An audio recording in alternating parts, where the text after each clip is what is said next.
Hello friends, माबोरै दं नोंथांमोन? नोंथांमोना जानांगौ मोजाङैनो दङ। नोंथांमोन आं नोंथांमोननो दिनै मोनसे गोदान टपिक लानानै फैदों जे WhatsApp-आव माबायदि गावनि नाम्बार दिन्थियालासिनो प्राइभेट नाम्बारजों चाट खालामनो हायो बा नोंथांखौ रावबो कल खालामनो हानाय नङा बा नोंथांनि नाम्बारा ओरैबायदि फरेननि नाम्बार जागोन जे बे नाम्बारा जोंनि इन्डियानि जानाय नङा। ओंखायनो नैबे भिडिअखौ जोबोद मोजां जागोन होननानै आं नोंथांमोननि थाखाय सानो। जियानो जा नोंथांमोन जायफ्रा आंनि नैबे चेनेलाव निउ भिजिटर्स बिथांमोना आंनि चेनेलखौ साबस्क्राइब खालाम आरो लोगोसे बेल आइकनाव खेबसे क्लिक खालामनानै हो, मानो होनबा फैबाय थानाय भिडिअखौ नोंथांमोना थाबैनो नुनो मोनगोन। दा नोंथांमोन गिबियावनो नोंथांमोना मोनसे एपनि गोनांथि जागोन। दा बेखौ नोंथांमोना प्ले स्ट'राव एभेलेबेल मोनगोन। नोंथांमोना प्ले स्ट'रखौ अपेन खालामनानै नोंथांमोना सार्च खालाम text now TEXT text now. नोंथांमोना बेखौ सार्च खालामनानै इनस्टल खालामनानै ला। इनस्टल खालामखांनायनि उनाव नोंथांमोना बेखौ अपेन खालाम। दा जियानो जा नोंथांमोना जुदि आंनि नैबे भिडिअखौ क्लियार नुवाखैब्ला ब्लुर नुदोंब्ला अब्ला एसे बोफिननानै नाय भिडिअखौ, अब्ला नोंथांमोना क्लियार नुगोन। नोंथांमोना कमेन्ट बक्सआव गोबां लिरो जे भिडिअखौ क्लियार नुवाखै, सिनाय मोनाखै होननानै। नाथाय नोंथांमोना नैबेखौ खालाम, एसे बोफिननानै नाय, एसे दाननानै एसे बोफिननानै नाय। बोफिनना नायब्लानो पिक्सारा माने क्लियार जागोन। मानो होनबा गिबि बेबायदिनो सिरियेलि नायलांबाय थायोब्ला मा जायो, ब्लुर जालांबाय थायो। दा जियानो जा बेखौ नोंथांमोना एसे बोफिननानै नाय, भिडिअखौ माने क्लियार नुगोन। दा आं बेखौ अपेन खालामनानै नोंथांमोना दिन्थिनि। नोंथांमोना भिडिअखौ गासै भिडिअखौ आं जाबायदि दिन्थियो बेखौ नायलांबाय था, नङाबा नोंथांमोना आंखौ बुजि मोननाय नङा। उनाव आंखौ सोंफिनगोन आं माबायदि खालामदों बुजि मोनाखै, बिदि उनाव नोंथांमोना कमेन्ट बक्सआव लिरो। दा जियानो जा बेखौ नोंथांमोना मा खालामनांगोन, गेट फ्रि फन नाम्बार लिरबाय, लिरनानै उनावहाय मा खालामनांगोन, दा लोगो लोगो नोंथांमोना इमेल आरो पासवार्डजों माबा खालामना लानांगोन। बेखौ आं आगोलावनो इउज खालामखांबाय नालाय, बेखायनो बिदि डाइरेक्ट जालांदों।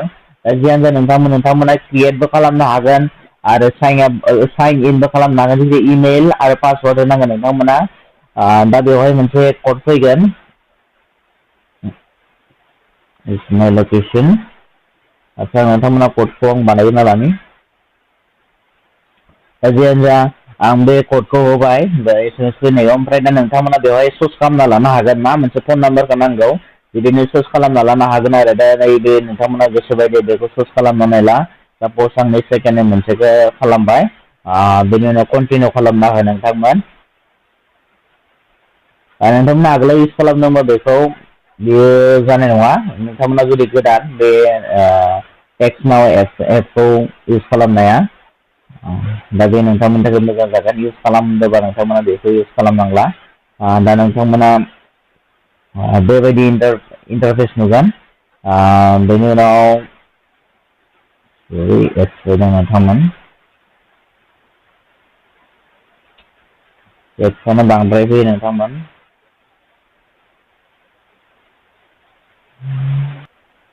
नोंथांमोना बेनि उनाव बे गोजौआव नुदोंना बे मोनथाम लाइन नुदोंना, बे खेबसे क्लिक खालामनानै, ओमफ्राय बे गोजौआव नुदों बे नाम्बारा, नोंथांनि नाम्बारा बे गोजौआव नुदों। दा बेफोराव नोंथांमोना जेबो खालामनाङा। नाथाय बे बबे कान्ट्रिनि नाम्बार बेखौ नोंथाङा नैबे डायेलाव गोजौनि बे खनायाव सार्चनि खाथियाव खनायाव नुदोंना, बे डायेलाव खेबसे क्लिक खालामनानै हो।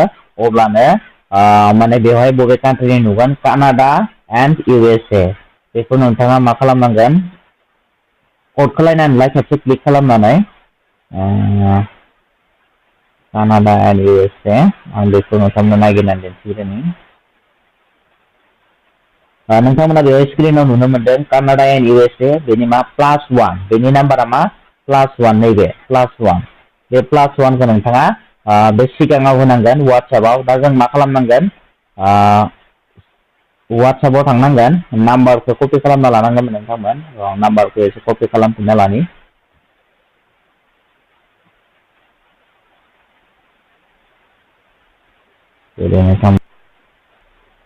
जुदि नोंथांमोना बेवहाय स्क्रिनाव जुदि नाम्बारा ओंखारथ'वाखैबा, बेखौ नोंथाङा बे 3 डट गोजौनि लाइनआव खेबसे क्लिक नङाबा कपि खालामना बैयावबो लिरना लाथ'नो हागोन।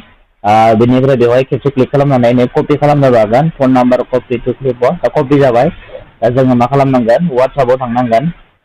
WhatsApp-खौ आगोलनिखौ नोंथांमोना डिलिट खालामनांगोन। बिजनेस WhatsApp-आव एसे माबा खालामना नायनि। बे एग्रि टु कन्टिनिउ खालामबाय। बेनिफ्राय बेवहाय मा होनांगोन, जोंनिया मा कान्ट्रिखौ टाच हुआ दा बेयाव जोङो 1 होनांगोन बेनिफ्राय दहाय जों कपि खालामनाय नाम्बारखौ पेस्ट खालामनानै होनांगोन नोंथांमोन बेखौ पेस्ट खालामनायनि उनाव नोंथांमोना नेक्स्ट खालामना हो आं बेखौ इउज खालामबाय बे जानाय नङाबो जानो हानाय आं बेखौ आगोलावनो इउज खालामखांबाय नालाय बेनि उनाव बेबायदि नोंथांमोना नेक्स्ट खालामनानै हो जेरै नोंथांमोन कन्टिनिउ खालामनानै होबाय दा नोंथांमोना बेवहाय नुदों रिसेन्ट SMS आरो कल मिनिफ्राय बे नाम्बाराथ' नोंथांनि नंखाया नालाय बेखायनो जोङो मा खालामनांगोन कल मी खालामनांगोन कल मी खालामनाय लोगो लोगो मा जागोन नोंथांनो क'डखौ खिन्थाहरगोन खिन्थाहरनायनि उनाव नोंथाङा बे क'डखौ होबानो नोंथांमोना डाइरेक्ट WhatsAppआव थांनो हासिगोन नोंथांमोन बेखिनियानो नोंथांमोन जुदि भिडिअखौ मोजां मोनोबा लाइक खालाम आरो कमेन्ट खालाम नोंथांमोना माबाफोर सोंनो गोनां दं कमेन्ट खालाम आरो भिडिअखौबो शेयार खालाम नोंथांमोना लोगोफोरनिसिम बेखिनियानो नोंथांमोन थेंक्स फर वाचिं बाय बाय